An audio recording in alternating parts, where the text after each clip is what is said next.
Put your hands together for Madam Ritu Gujjar. Put your hands together for her.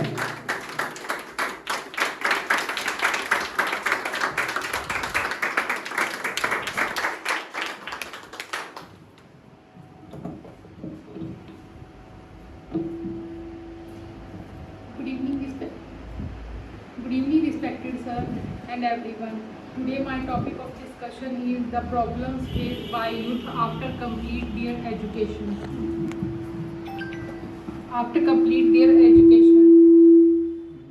Every student during their school and college life make plans to achieve something in their life. For example, earn money, support their parents, and hold an honorable position in society.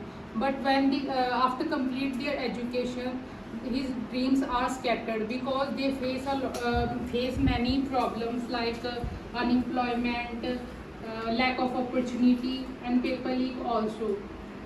Unemployment and lack of opportunity are very common because they have many degrees and qualification, but they does not get find any job, or They don't get any job and work. So that's why these are very common. And recently paper leak was also very common because in 2026 when the NEET exam was leaked, many students were upset about it.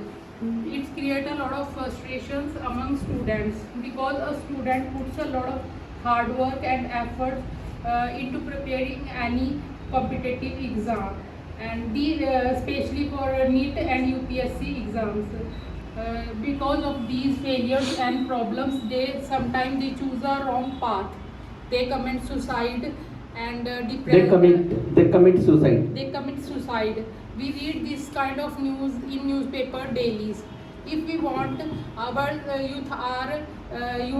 youth to be free from these problems, then our government must take some strict actions to solve these problems in our society. Thank you. Very nice. Put your hands together for Madam Ritu Gujjar. Nice performance. Put your hands together.